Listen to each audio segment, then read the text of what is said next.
On va commencer par essayer de trouver la moitié de 46. Alors si j'utilise des Lego, qu'est-ce que je dois prendre comme matériel? Eh bien je dois prendre 4 paquets de 10, 4 dizaines, 4 barres avec à chaque fois 10 Lego, et 6 unités, c'est-à-dire 6 Lego tout seul. Alors pour faire la moitié, est-ce que vous voyez ce qu'il faut faire? Eh bien je vais d'abord séparer effectivement les 40. Je vais mettre 20 d'un côté, 20 de l'autre. 40 c'est 4 barres, donc 2 et 2. Et puis les 6, ça va être facile aussi à partager. 3 et 3. Donc la moitié de 46, au final, c'est 2 dizaines et 3 unités. Donc 23. Alors maintenant je vais faire la moitié de 68 en utilisant des dessins de boîtes de Pic-Bill pour faire les groupes de 10. Alors qu'est-ce que je dessine pour dessiner 68 déjà? 6 boîtes de Pic-Bill, 6 dizaines et 8 unités. Alors pour faire la moitié, qu'est-ce que je vais partager? Je vais partager les dizaines. Les dizaines, j'en ai 6. Donc la moitié, ça va faire seulement 3. Donc la moitié de 60, la moitié de 6 dizaines, ça va faire 30. 3 dizaines. Bon, et puis la moitié des 8 unités, ça va faire combien? Eh bien, ça va faire 4. La moitié de 8, c'est 4. Donc la moitié de 68, 3 dizaines et 4 unités, 34.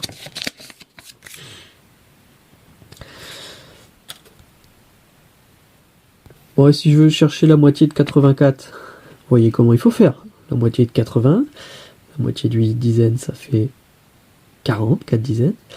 Et puis la moitié des 4 unités, ça fait 2 unités, donc 42.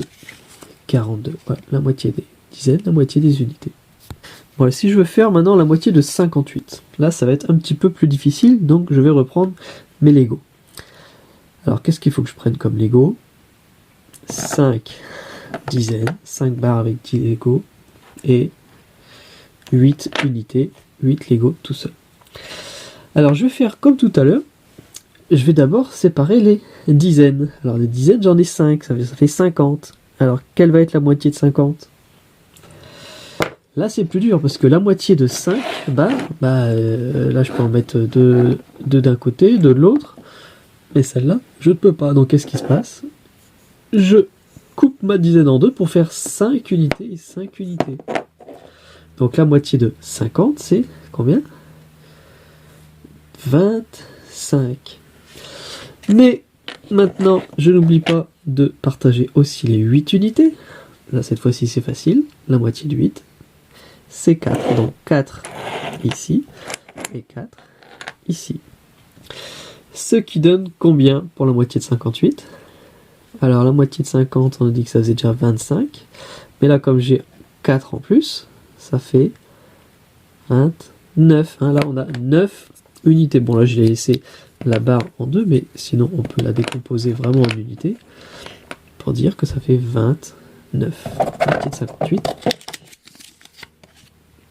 Alors la moitié de 92. Bon, là, je vais essayer, comme c'est un petit peu difficile aussi, de le faire avec un dessin. Donc, je dessine d'abord 9 paquets de 10. Bon, pour aller plus vite, je vais faire une barre comme ça, plutôt que de faire une boîte complète. C'est quand même plus rapide quand on en a beaucoup. Donc, j'en fais combien des paquets de 10? Des dizaines. 1, 2, 3, 4, 5, 6, 7, 8, 9, et puis 2 unités. Alors, comment je fais pour trouver la moitié de 92? Il faut que je partage mes 9 dizaines. 90. Et c'est quoi la moitié de 90? Alors, la moitié de 9, c'est pas possible. Donc je sais qu'il va y avoir une barre de dizaines, une dizaine qui va être coupée en deux. Donc forcément, il y a une dizaine qui va être coupée en deux, où je vais prendre seulement les 5 unités. Et du coup, là, j'en ai plus que combien des dizaines? Au départ, j'en avais 9. Mais si je compte pas celle-là pour laquelle j'ai pris la moitié, il me reste plus que 8. Et la moitié de 8, c'est 4. Donc je prends 4 dizaines. Vous voyez, là, j'ai entouré 4 dizaines complètes et la moitié d'une dizaine. Et il me reste 1, 2, 3, 4 dizaines complètes. Et la moitié d'une dizaine. Donc j'ai bien pris la moitié. Bon, donc ça fait combien? La moitié de 90? 40. 5. Mais je n'oublie pas aussi les 2. Il faut aussi que j'en prenne la moitié. Donc, la moitié de 2, c'est 1. Donc, pour faire la moitié de 90, je sais que c'est 45. Plus 1, ça fait 46. Donc, la moitié de 92, c'est 46. La moitié de 36. Alors, je vais essayer de faire ça en dessin. Mais si on a des difficultés, pas de problème pour faire un dessin. Alors, la moitié de 36, bien, il faut que je trouve la moitié de 30. C'est combien la moitié de 30? La moitié de 3, c'est pas possible. Donc, il y en a forcément une dizaine qui va être coupée en 5 et 5 unités. Donc, il va me rester plus que 2 dizaines. La moitié de 2, c'est une dizaine. Plus les 5 unités, ça fait 15. Donc, la moitié de 30, c'est 15. Mais je rajoute aussi la moitié de 6. La moitié de 6, c'est 3. Donc, la moitié de 30, c'est 15. La moitié de 6, c'est 3. Donc 15 plus 3, 18.